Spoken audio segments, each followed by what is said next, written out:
What's happening, my friends? Welcome back to the channel. On this segment, we're going to discuss whether or not Francis NGannou made the correct decision parting ways with the UFC. So I saw the Ariel Helwani interview. Francis NGannou told his side of the story, and if I got this correct, it looks like he was slated to make $8 million per fight. He wanted to do 3 fights with no automatic extension. So it was like 3 and done, and then maybe you can renegotiate after that. So you do the math. $8 million per fight, 3 fights, $24 million on the table. Now, what halted Francis from taking the deal, there were other aspects of the contract that he didn't like, certain things he wanted or fought for, one of them being sponsorship. I'm with him with that. I think that the Reebok deal sucked. Who do they have now? Is it Under Armour? Is it Nike? Not even sure. But removing sponsors from the fighters really hurt their revenue stream. Some of these guys are making big money with sponsorships, and it was filling the gap of the quote low pay of the UFC for the lower tier guys. So I'm totally with him with that. The other sticking point for Francis was health insurance. He just threw that out there. He wanted fighter health insurance, I guess year round. But the way the UFC is structured right now, if you injure yourself within a fight competing, if you injure yourself in training for a fight, they should cover you. It's been done before. I'm pretty sure that's the way it goes. So if you get injured, you need surgery, whatever the case may be, the UFC got you. As far as year round, there's no such thing as that. Not with the UFC. I mean, it's a cool sentiment. It's a nice sentiment. It would be nice to see. But that one I think is a little bit far-fetched right now. Another factor of Ngannou walking away from this lucrative contract is that he wanted freedom to box Tyson Fury. At least to my understanding. I think they should have gave him that opportunity. Especially since Conor McGregor had a chance to box Floyd Mayweather and gave him financial freedom after that fight. The UFC could have brokered some kind of deal with Ngannou, with the boxing promoter, and made some coin off of that fight the same way they did with Conor McGregor versus Mayweather. I don't understand why they wouldn't let him box Fury.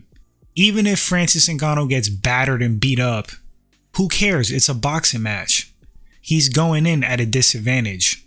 Fans with half a brain understand that. It's not his realm, not his world. Now, if you put these guys in a free fight, which is basically a mixed martial arts match, the closest thing you can get to a no rules fight where you use all your skills, Tyson Fury would be at a massive disadvantage. It would be vice versa. And people wouldn't hold Fury to some super high standard as if he sucks if he gets annihilated by Francis in a mixed martial arts fight. Because again, if you have half a brain, you understand that that's not his realm. So there really is not a big risk in letting Francis box Fury. I don't get it. So with his new deal, this supposed $24 million on the table for 3 fights, according to Dana, it would have made Francis Ngannou the highest paid UFC heavyweight fighter of all time in the UFC. I'm not sure about fighter as a whole in general. Maybe Conor McGregor has that title, but he would have been a rich man. I mean, $8 million per fight is nothing to scoff at. Should these guys be making more? I mean, they could. Boxers make crazy money, but like top tier elite, the very top of the food chain guys. Your mid-range boxers and lower tier boxers don't make money like that. It's only the top guys. So ultimately, do I think Francis made the wrong move walking away from this deal? From a monetary sense, possibly. But the man has principles, he has integrity, he has honor. He knows his value, he knows what he wants. And I bet you, if they would have at least let him box Tyson Fury within this new contract, I think he would have signed it. But it doesn't sound like they were budging on that. Now, this could play out in several ways. Do I think Francis is going to make $8 million per fight in another organization? Heck no. Do I think he can make good money? Sure. Best case scenario for him is that he secures that Tyson Fury boxing match and makes like 30 million in one shot. 30 million, 40, 50 million, who knows?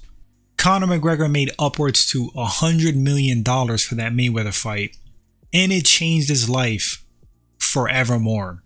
That guy, unless he does something really stupid, is never going to be broke ever again, or his kids. Generational wealth. That's a possibility for Francis Ngannou now. But, I mean, he could have had that and his UFC contract. From the UFC standpoint, I can't really see why they wouldn't let him box Fury, because it seems like Francis is probably going to get that boxing match regardless. So either work it with him or work that match without him. If they were afraid that Francis was going to get paid big bucks and then have super leverage, walk away, he's doing that now. You just lost him now. It's a bad look losing your heavyweight champ of the world. So whether or not Francis made the right move or wrong move, it's really tough to say. It really depends on what happens going forward. If he gets that Fury match and makes crazy money, I guess it was the right move. If he doesn't get that Fury match and doesn't make anything near what they were offering in the UFC, I guess to me it's a bad move. But regardless, you kind of have to admire Francis Ngannou's resolve. The guy's standing his ground. What he tried to do for the fighters is very admirable. Sponsorships, health insurance. Massive respect to Francis Ngannou, seriously. He's someone to be respected and admired and look up to. Doesn't cave in or lick boots. But you guys let me know in the comment section. Do you agree with Francis walking away with $24 million on the table? Man, that's a lot of money to walk away from. It's a gamble. He may get that Fury fight and make the same amount for one match or a lot more. You guys let me know in the comment section. Would love to read your thoughts. Thanks for watching this segment, and I'll catch you all on the next one. Until then, please take care.